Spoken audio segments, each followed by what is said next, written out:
Oh, 100% here. And just take a look at the dirty docks there. It's Mero, Day, Reverse 2K. This is a drop spot that they have known true.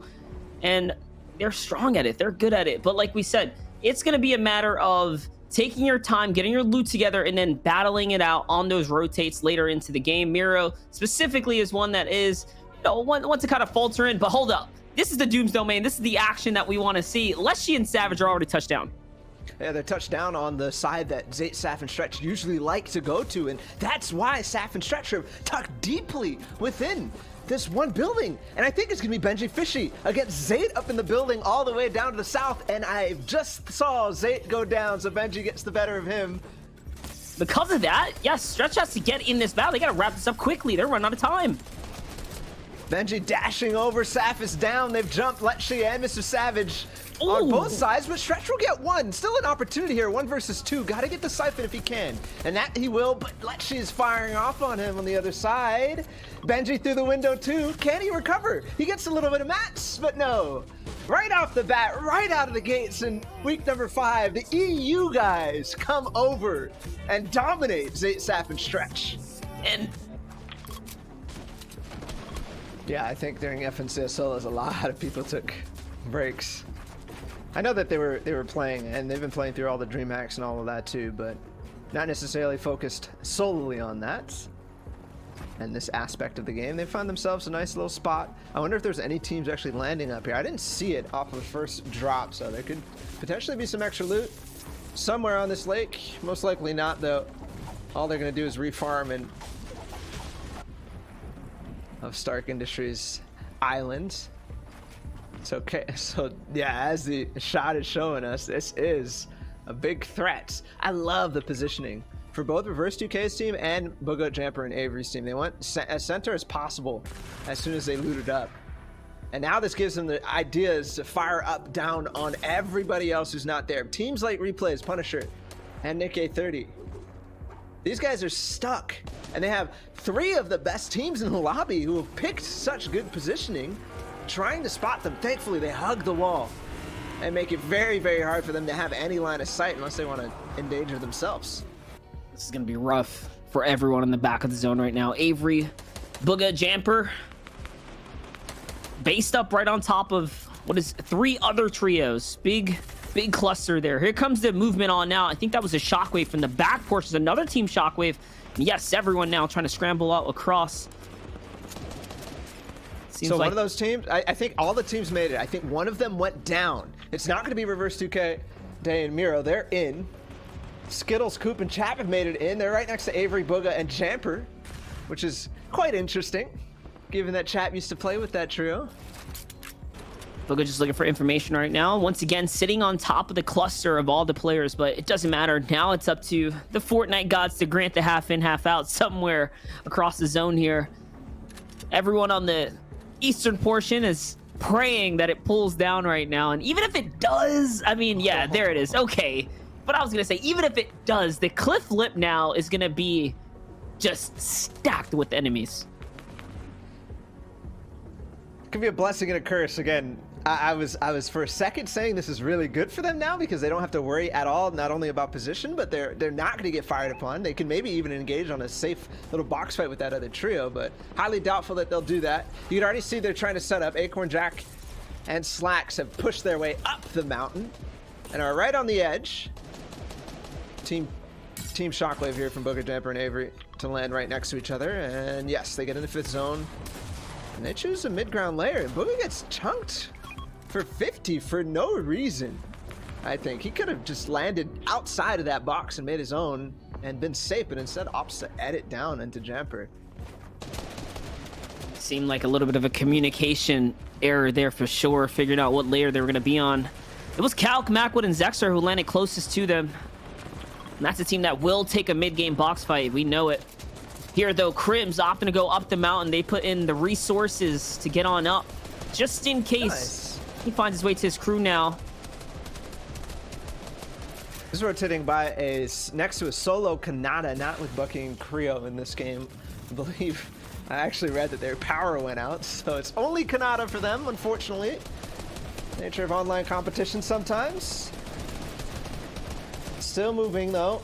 I did see somebody get picked off on the outside. That was Jared FPS. Down below here, these guys are hoping and praying. Cascade Unknown and also smacked with the other team down here. Replays Punisher Nick A30. If this pulls back up the mountain, and it doesn't, they have a huge sigh of relief and almost have gotten away scot-free for the last probably 2 minutes because of the choice that they made, which we were thinking was definitely not going to work out for them. Down below now, they have to start playing the game.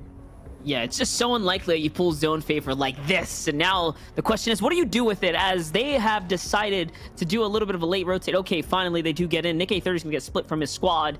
Take a look at the wide shot though. Everyone has to disperse. Everyone has to shockwave, crash pad, anything to get on out. The last to go though is High Sky and crew. They're up in the air. A couple beams are gonna come in. None are gonna land though. High Sky, Twexy are gonna get in nice and safe. There goes Scoped, meeting up on the layer as well. They have a fairly clear layer in front of them. This looks great. Here, though, the first team to touch in was Smack, Casker, and Unknown. They're going to lead the push here, lead the rotate on out. For good reason. Remember, they were here down below with Nick A30 and crew. Macwood, Zexro, and Calc, though, are on height. We saw them shockwave across pretty early and continue to battle for it up above. Now Smacked, Unknown, Casker up at the front, though. They can start to look back. Smacked has finished the tunnel. He's looking for opportunities. Still, Calc, Macwood, and Zex are on height. And you see Acorn just lighting up the feed right now. He's going to find Nosh. Smack's going to find replays as Slacks follows up onto Sticks there to finish that crew up as well. And it seems like Nate Hill and company might have been all wrapped up and taken out the game, as did replays too. And that's how quick the tables can turn. Now looking at who's in front of the zone here. It's Dubs, Mega, and Bizzle trying to catch up, playing the outer edge. I'm seeing Storm Surge ring as well, so that's the big fear of squad-based game modes. Is you're very likely to just have this issue here. Tasker and company, though, 2 Elans. Not a problem for them. All right, next to another team. Miro picks up Eclipse. Scope, Twixie, and High Sky have taken height from Zexro and Calc, and I believe they've lost Macwood, so they have to go on as just a single duo. They're going to continue to be fired upon by the team on height. This might be an easy game for them because I don't see anybody else with the idea at all to take height from here. No shockwaves firing up on the side. Nobody even trying to pressure from second height. And they'll be able to fire upon, pressure the entire lobby. I think this might be an easy game for High Sky, Scoped, and Twexy here. It really could be. I saw Macwood and Zexra on second height, so they're right on that layer. Finally, someone does look up. It's a couple big shots onto High Sky, who does have minis to recoup, though, so he's going to bounce right back into the game. In the kill feed, though, you see Chap finally falls. Benji finds keys, so Benji's still in this game as well. And there it is, that shot of second height. It's a box fight. Zexro, Macwood, and Calculator looking to jump down onto Slack's Acorn. And Jack there. Calc is going to lose, though. He's going to get traded out. So they end up losing their exchange. It's not going to work out. And the high ground attempt was a fail, as Macwood ends up right back with Zexro. They don't have any mats either to really do much more in the game, too. They're going to try to sneak their way through. I still saw Edgy up in this game. Benji and Mr. Savage are up, too. Macwood with an engagement on the backside of this. They're split now. He gets into the other box. We still have Twexy and Scoped up on height. And they have nobody to really mess with at all. Zexro's going on to Furious right now, and still low ground battles happening over and over and over. They're even using the shockwaves as if it's Season 3 to get people out of zone. Finally now, High Sky is running out of material here, so High Ground is going to be forced to make a move. We thought they had a clear victory ahead of them, but it might just be crumbling here. The dream of High Ground, when you don't have material, forces you on down. Zexro finally falls now, and yes, there it is. Daze somehow turns the table and takes that height, and that's what happens when you do not have material, but it's a 3v1 firing range up above, and just wooden material is not going to be enough. Down he comes. You got to pay the price now, and yes, here comes the pickaxes. Will they be able to find it? Of course they do. Scope's going to be the one to take out Day. Finally, a little bit of a refresher, but so much Storm Zone was traded there into High Sky's health pool. Now down they go. 9 players still in the game, so a bunch of solos still standing here. Yeah, that there is, but Acorn, Jack, and Slacks are still on low. They're going to start to fight against Furious. So many people just got launched in the zone. A ridiculous amount. Zone is 12 seconds away from closing, and now Slacks and Acorn in a 2 versus 2, potentially just 1. I think there might be a knock. There he is out in zone. He's going to trade. Oh! It's knocked out. And that was, and it's only 22 points, actually, so we misdid the math slightly. Unknown, Casker, and Smacked once again, though. 16 points for them. That is also a pretty good start for this team.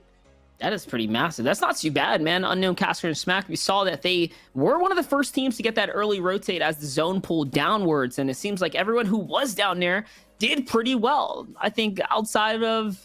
I was trying to see if Nick A30 and crew managed to get some big points here for the first page. Doesn't seem like it, but not too bad of a start either for Mr. Savage, Benji, and Lashi, who picked up 5 points. Yeah,